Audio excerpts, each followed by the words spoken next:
В актовом зале национальной телерадиокомпании «Магаз» состоялось вручение благодарности главы Республики Ингушетия сотрудникам НТРК за успешную работу по подготовке и проведению выборов президента Российской Федерации.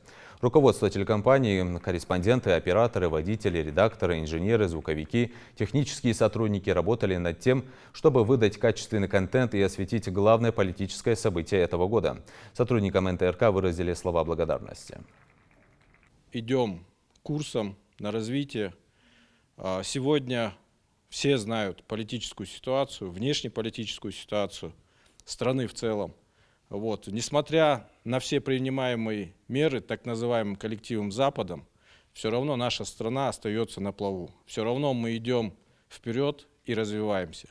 Поэтому хочу пожелать всему коллективу телевидения, чтобы тоже развивались, чтобы всегда вы были на передовой и всегда показывали нашим людям, нашим жителям, нашим гостям, всей стране то, что происходит в нашей республике. Информационно Республика Ингушетия заняла одно из лидирующих мест.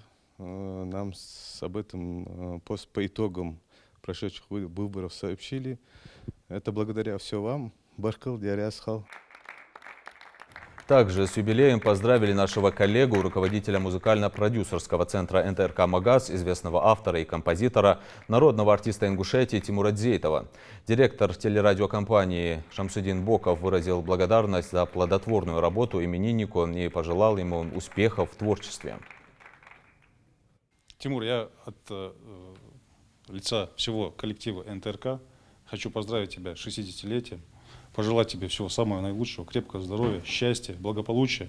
Самого главного, творческих достижений в рамках деятельности нашей телекомпании. Я надеюсь, что наше сотрудничество оно будет максимально плодотворным. Жители республики в ближайшее время это оценят. Мы искренне ценим, что ты сегодня с нами в нашей команде.